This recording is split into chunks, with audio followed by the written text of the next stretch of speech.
So today what I'm going to talk about is observations and thoughts on the DC incident.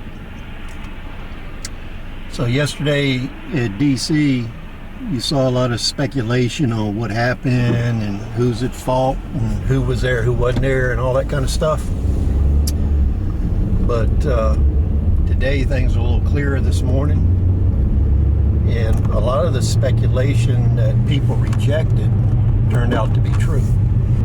So when we're looking at what happened in DC in the past, I spent quite a bit of time working on federal facilities, some of which lethal force would be used if you were in an area you weren't supposed to be in. So I'm actually very familiar with the rules of engagement at these type of facilities.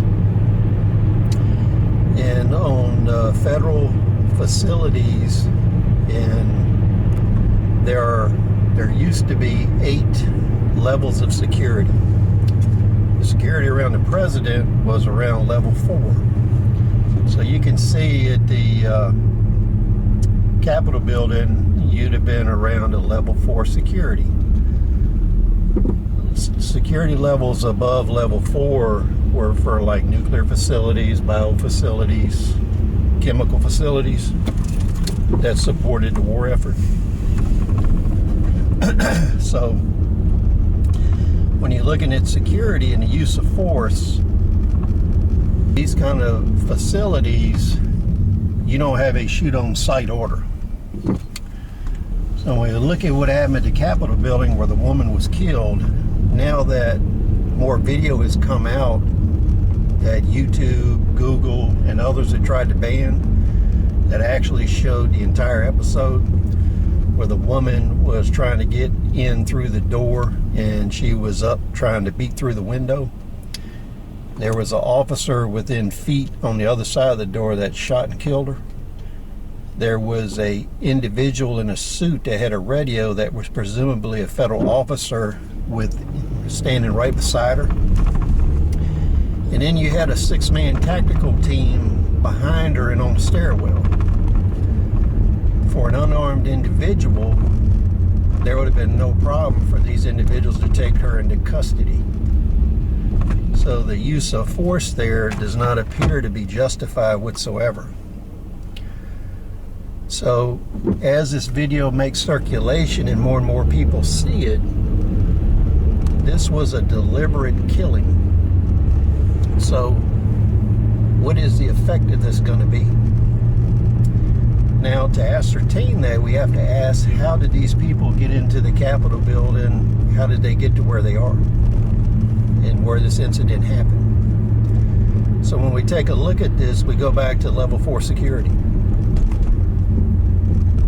These people were allowed to actually walk into the Capitol building. There were no real attempts made to stop them. And it's kind of interesting. I had a few comment messages back and forth with Hoople's cat, and we kind of talked about different things with election fraud and stuff like that, which we disagree with. And he made a statement to other people that there was no relation between BLM and Antifa activities, and it wasn't comparable to what happened at the Capitol. And I'm going to disagree with that on this basis. The authorities and politicians allowed BLM and Antifa to burn down, kill, riot, pretty much with impunity. And in this instance, they allowed a certain group of protesters, not all protesters, into the Capitol building. That was allowed to occur. And following this incident and the loss of life that was unnecessary, we have a role reversal with consideration of election cheating.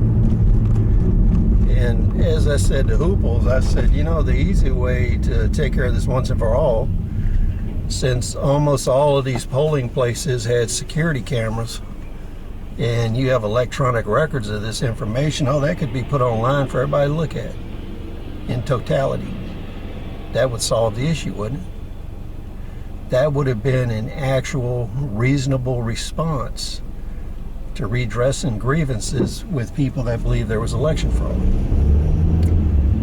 So when we look at the adamant denial of this and the likelihood that both sides actually cheat in all the elections, this one, it seems to be pretty overt, and that's what people believe. So in order to decrease tensions, what you would have done is actually taken all this footage, put it online so everybody can look at it. That way there's no argument, it's there. And the chips fall where they may. Now, another aspect of that is when we look at infiltration of the protesters, some of the protesters and rioters that went into the Capitol building, some of them were Trump supporters and some of them were not. Several people, at least 4 Antifa members, have been identified by various media, including newspaper, to have been embedded in that group. And in older videos I did, I talked about how this is a standard tactic that all sides use. You have provocateurs, in some cases government embeds them, in some cases opposition embeds them, and it's a common thing that all sides do. So, getting down to business now, where we're at and where do we go from here, I did a video and I told people don't be collateral damage between the two sides.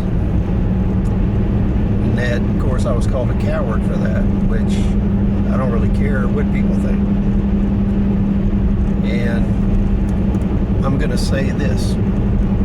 If you have a foreign power that's actually intervening in the United States, it would be to that foreign power's advantage to fund both sides of a civil war or a civil conflict or any group that is performing civil unrest. And once a sustained war is underway, you would just stop funding the side that you don't agree with. So it's possible foreign money can be flowing in through dummy companies and political action committees to both sides. And what would happen is the foreign power, if they're communist, they would just cut the money supply, material flow, and advisor flow off to the side that they don't support once the war is underway. So for the foreign powers purpose, getting the internal conflict started is in their best interest. So take these thoughts into consideration. It's a normal human and American thing to be able to disagree with people in a civil manner. And we have hit the precipice. We're at the valley of decision. So now it's going to be decided, are both sides going to be considered equal and their grievances redressed, or does it get worse from here? So please rate, subscribe, share your thoughts, share this video. We'll see you on the next episode.